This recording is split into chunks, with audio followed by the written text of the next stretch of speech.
101 વાતો વિજ્ઞાન સમજની. લેખક શ્રી યશવંત મહેતા. બેહોશીનું કારણ શું?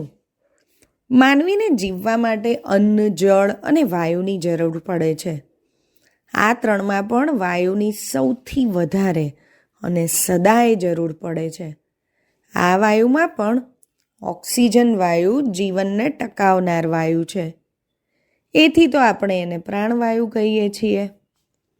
આપણે શ્વાસ લઈએ છીએ એનો અર્થ એ છે કે આપણે વાતાવરણમાંથી હવા લઈને આપણા શરીરમાં દાખલ કરીએ છીએ.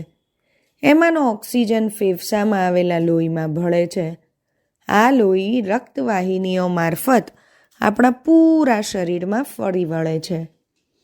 લોહી અને એની મારફત ઓક્સિજન જ્યાં પહોંચે છે તે આપણું સૌથી અગત્યનું અંગ આપણું મગજ છે. આ મગજમાં જ્ઞાન તંતુઓનું વડું મથક આવેલું છે. ઓક્સિજન એ મથકના સંચાલન માટે અનિવાર્યપણે જરૂરી વસ્તુ છે.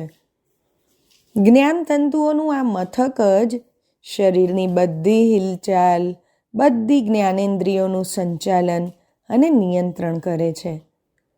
મસ્તકમાં યાદશક્તિ, વિચારશક્તિ વગેરે જેવા જે અન્ય કામો છે તે પણ ઓક્સિજનને પ્રતાપે જ ચાલી શકે છે. શરીરના સ્નાયુઓ અને અંગોની હિલચાલ પરનો મગજનો કાબુ ઓક્સિજન પ્રતાપે છે. જો મગજને ઓક્સિજન મળતો બંધ થાય અથવા ઓછો ઓક્સિજન મળે તો અંગ પરનો એનો કાબુ ઢીલો પડી જાય છે. માણસ ઊભો હોય તો એના પગ જવાબ દઈ દે છે. માણસ બેઠો હોય તોય ઢળી પડે છે. આને આપણે બેહોશી કે બેભાન અવસ્થા કહીએ છીએ.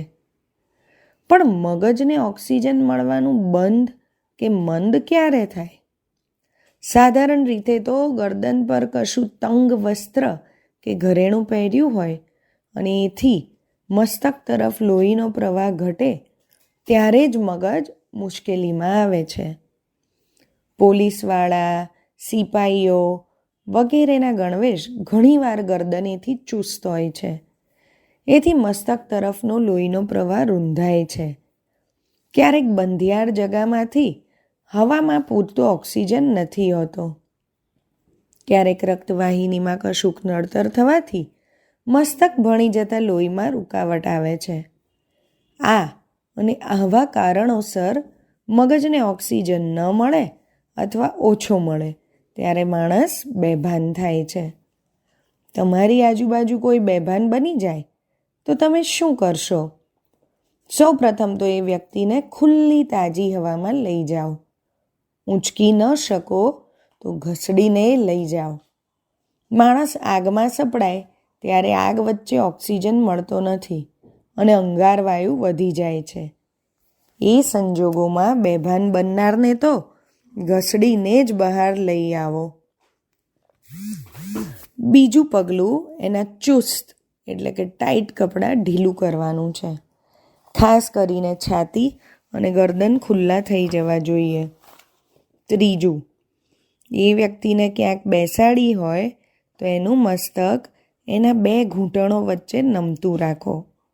આમ કરવાથી લોહીને મગજ સુધી ઊંચે ચડવું નહીં પડે. મગજને તરત જ લોહી મળી જશે અને એમાંથી ઓક્સિજન મળી જશે. મસ્તકને ઓક્સિજન નહીં મળવાને કારણે બેભાન બનેલ માણસ જલ્દી ભાનમાં આવે એ ખૂબ જરૂરી છે.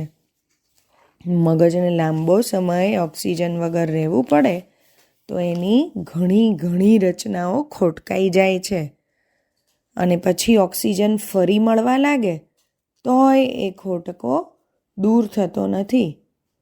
એટલે કે મગજ એટલે અંશે નબળું બની જાય છે. આવજો.